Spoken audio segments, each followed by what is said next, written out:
जिस तरह से जिहादी मानसिकता के लोग धर्मांतरण लगातार करा रहे हैं, ये करना है वो करना है, यहाँ जाइए वहाँ जाइए। वही लेके गया मुस्लिम है। किसी मुस्लिम धर्म को हम अपनी बहू बेटी बनाएं। और थाने फैमिली गई है तो उसको कैसे पता हो गया? इनकी पत्नी वापस आए। हमारी पत्नी हमारी हवाले हो जाएगी। और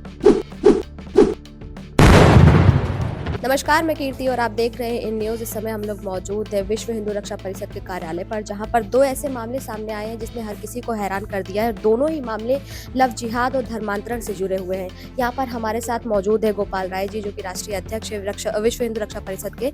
सर, क्या कुछ मामला है? अभी यहाँ पर आपने प्रेस कॉन्फ्रेंस की, लोग मौजूद हैं।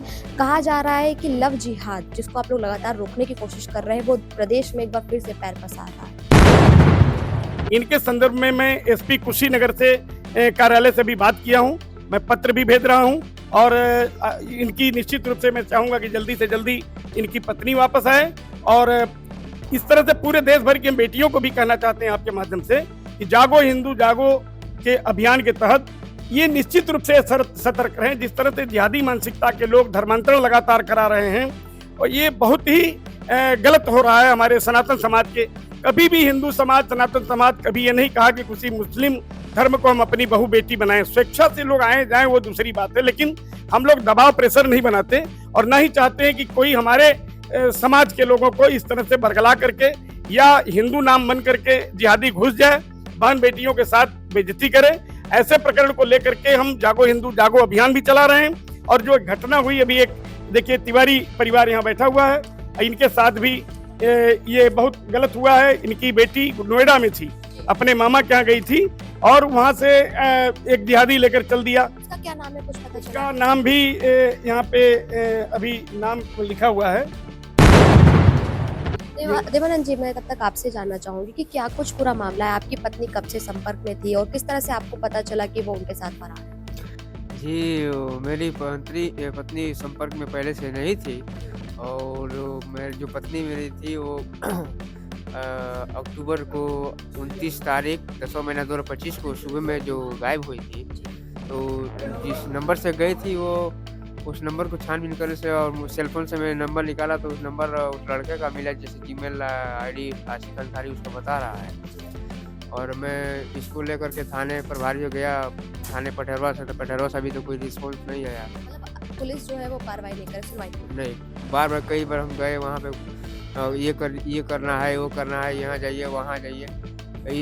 ये सब देखते हुए वहाँ से थक हार करके मैं यहाँ विश्व हिंदू रक्षा परिषद सनातन हेल्पलाइन नंबर से संपर्क करके मैं यहाँ सुबह में पहुँचा। अच्छा, आप ये बता पाएंगे कि जिन आशिक अंसारी की आप बात कर रहे हैं कि आपको नंबर आपने डाला हो तो मेल निकल कर आई, क्या आप उनको पहले से जानते हैं या कभी जिक्र किया हो आपकी पत्नी ने? ऐसा कोई बात नहीं, मैं उसको ना तो कभी मैं उसे देखा, ना कभी पहचाना, ना कभी उससे संपर्क हुआ। पहले कभी आपको अपनी पत्नी पे शक हुआ कि कहीं और बातचीत करती है या किसी और के साथ संपर्क में? नहीं, अब ये तो हम बता नहीं सकते क्योंकि हम घर पर कंटिन्यू रहते नहीं थे। आप बाहर काम करते हैं? जी, इसी बस अपने घर से 2-4-10 किलोमीटर दूरी पर रहता हूँ। कम से कम कंटिन्यू तो मैं घर पर रहूँगा नहीं।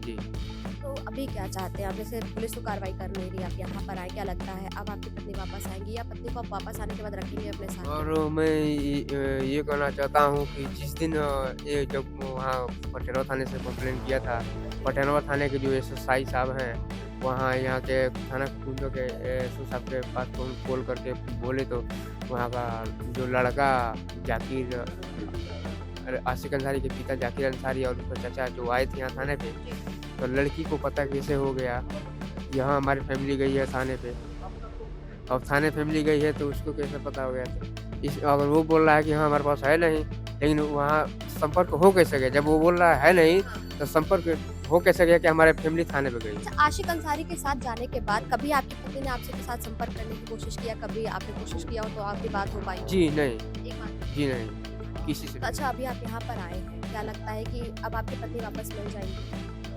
हाँ, आशा विश्वास लेकर आए हैं और मेहनत लगन रहेगी, आप लोग का मेहनत रहेगा तो हमारी पत्नी हमारे हवाले हो जाएगी। और अच्छा, पत्नी अगर वापस आती तो आपने अपने साथ रखेंगे या फिर कुछ और सोच रखा? क्योंकि आपके कुछ पैसे और गहने वगैरह भी ले गई कि नहीं?